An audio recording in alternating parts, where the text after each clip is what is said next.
Want to run a better version of Castle Ravenloft with minimal prep and completely for free? Well, stay tuned and I'll let you know how. Hey folks, I'm William, this is Runeforged. Welcome to the channel.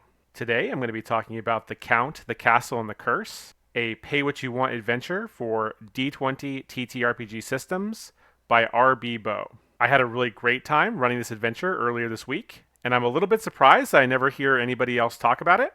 So I decided to take matters into my own hands and try to convince you that this would make a really cool one or two shot that you could easily run this Halloween. So what is The Count, the Castle, and the Curse? Well, it's essentially a vastly streamlined, non-copyright infringing version of Castle Ravenloft for the Shadowdark RPG, but it can be fairly easily converted to other D20 systems, including D&D 5th edition. Here's a quick rundown on the premise of the adventure. Essentially, your party wakes up in the dungeons of a vampire count's castle and have until midnight before he tracks them down.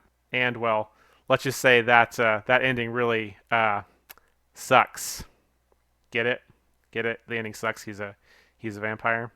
All right, moving on. Luckily for the characters, a crazy old fortune teller is around to tell them about several means of possible escape from the castle, as well as the location of a few powerful magic items that may be able to help them on their journey. From there, the game plays out very much like a D&D themed escape room, with the characters exploring the massive dark gothic castle, trying to track down the relevant NPCs and MacGuffins that will help them make their escape, all while battling or more likely running from the castle's many terrifying denizens. Before I go into detail about why I like this adventure so much, if you're enjoying the video so far, please consider liking and subscribing to the channel. Within the next week or so, I'll be releasing a new video that details my own group's insane experience with this adventure, so definitely be on the lookout for that. Also, if you are a player and think you might want to play in this adventure in the future, I do recommend stopping this video now and sending it to your GM, because there will very likely be spoilers from this point forward. Okay, so what do I like about this adventure so much? Basically, it crams all the good stuff about Curse of Strahd and Castle Ravenloft down into about 42 pages of awesome content. So much so that you could potentially run this in a single night, as it has about 5 to 6 real-world hours of content. And I do mean that very literally, because there's actually a timer on the game. And after that specified amount of time, if the characters have not escaped the castle, well, they're probably going to get vamped. It's going to be bad. It's going to be real bad. But that does make for a really excellent setup for a one or a two shot adventure. Pretty much perfect to run over Halloween. Also, aside from a few minor issues, which we'll talk about a little bit later, this adventure is very easy to run from a GM perspective. It has a very clean, minimalistic layout where pretty much everything that you need to run a single room or encounter can be found on one single page, which is something that I really, really appreciate, especially in contrast to some of the more modern Seattle company adventures. It also has this really awesome, easy to follow map of the castle, which again comes as a huge relief when compared to the original version of the Castle Ravenloft map, which is extremely complex and requires the GM to really sit down and study it before running the game. Which is not necessarily a bad thing, but in the effort of trying to save GMs a little bit of time and energy in terms of prep, I think this map does a much better job than the original map does in that context. In addition to the larger map that shows all of the various rooms in the castle, this adventure also has like a zoomed in version of the map included on several of the pages in the adventure, so the GM can very quickly and easily tell like what part of the castle that they're in and which rooms adjoin to the ones that they are currently in, which makes it much easier to run for GMs who are running this in the intended style of kind of theater of the mind. In addition to being fairly easy to run, this adventure also includes some fun, unique, and very thematic mechanics. Thematic mechanic? Thematic mechanic. Thematic mechanic. Sounds weird. I don't know. The first of those is stress level, which is a number that ranges from 8 to 22, starting at 10, and actually serves as the difficulty class for all D20 checks made throughout the adventure. Various different stress-inducing events can cause stress to rise, but there are also a few ways sprinkled throughout the castle that can lead to a decrease in stress as well. I really love this mechanic, especially for a horror-themed game, as I think it does a really great job of mechanically reinforcing the primary themes of the adventure and can help lead to a very climactic ending. I will say that the characters do need to be very, very careful with this mechanic, as it can spiral out of control very, very quickly. Spoiler alert, like it did in our game. But yeah, overall, very, very cool mechanic. I think it's a great inclusion in this adventure. As a result of the stress mechanic, this game can get very, very challenging very quickly. And for that reason, the characters might need a little bit of help. One possible source of assistance comes from the progressive vampirism mechanic, which manifests itself only as kind of like this intrusive hunger, but can be suppressed while it's still in its early stages. However, giving in to that hunger will grant the characters unique benefits, but also has some drawbacks. Now, I'm not going to give too much away when it comes to how this mechanic works, but let's just say it is very, very cool and extremely thematic to the adventure. For characters looking for a less dangerous form of stress relief, there are also trinkets from the character's past littered around the castle. Essentially, these are mementos from the character's past that help them to reconnect with their humanity and give them the strength to carry on, even in the face of incredible evil. So again, just some very, very cool mechanics that go a long way towards reinforcing the central themes of the adventure. Also, and I think this is probably the biggest strength of the adventure, there are some very fun and memorable encounters. The first of which takes place in the witch's kitchen. Essentially, the characters find a closed door, and when they walk through that door, they find that they've emerged through what essentially is a large mouse hole onto an enormous kitchen countertop. And there is an equally enormous blind witch who is about to cook up a priestly NPC for dinner.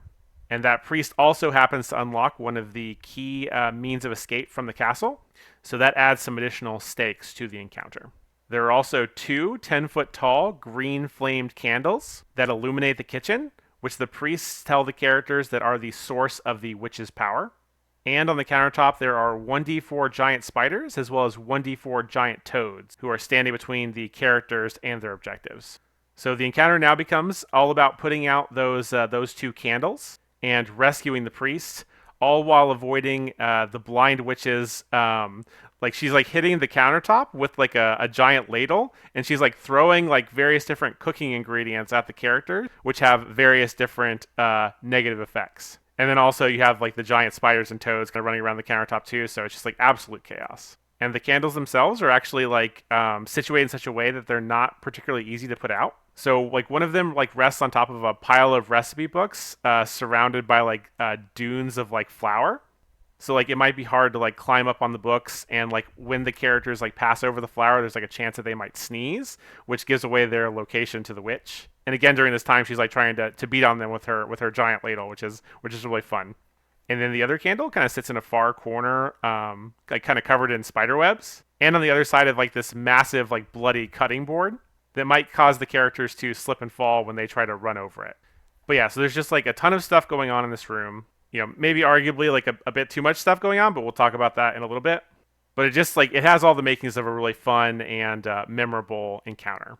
So unfortunately, my group kind of bypassed this room, so I never got to run this encounter. But I am curious, for those of you who have run this adventure in the past, did your group go into the witch's kitchen? And how did you feel about the encounter? It just looks like it would be a ton of fun to play, and I'm a little sad that we didn't get to play it out. Another cool encounter took place in the reception hall, and the description for that room is: classical music from a gramophone reverberates within this opulent dining hall. Decorations for a wedding party cover the room.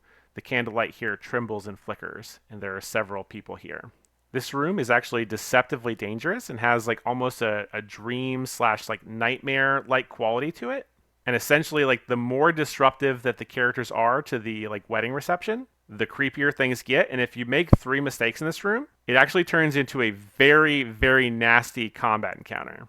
So essentially, this room is basically a TPK waiting to happen. And frankly, I'm totally here for it. The first challenge comes from a butler who comes up and asks you to give him the gift that you brought for the happy couple. And failing to provide a suitable gift counts as 1 offense. The second challenge comes from a group of 4 dancing bridesmaids who, of course, want you to dance with them. And refusing to dance with them counts as another offense. But if you do dance with them and fail a dexterity check or saving throw, you actually get teleported to one of 4 random rooms within the castle. And then the third major encounter in this room has to do with the groom.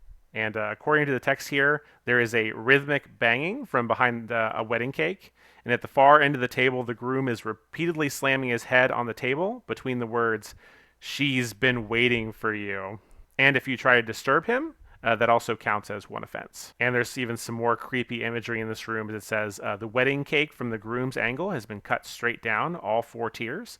Blood, bone, and sinew mixed with icing slowly sloshes down off the table, raising the stress level by 1. So again, just very cool and thematic. Now, we did get to run this encounter in the game that I ran earlier this week, and I have to say that it was an absolute blast. But I'm not going to tell you what happened. You're just going to have to wait to the next video to find out. So make sure you are subscribed to the channel if you don't want to miss that. All right, moving on. Despite how much I enjoy this adventure, there are some things that I didn't like, and I'm going to talk about them in order of least egregious to most egregious. The first thing I wanted to mention is that this adventure contains some pretty dark subject matter, and if your group is sensitive to those things, you may need to make some changes or consider not running the adventure at all. There are also a fair number of typos, which by themselves are not that big of a deal, but there are some very unfortunate typos that do lead to a fair amount of confusion. So for example, I think on page 15, one of the hallways says it leads to a room referenced on page 16, but it's actually the room on page 17. And it's actually doubly confusing because the names of those rooms could very easily apply to either one of them. So it's very, very easy to get them confused. And the typo did not help.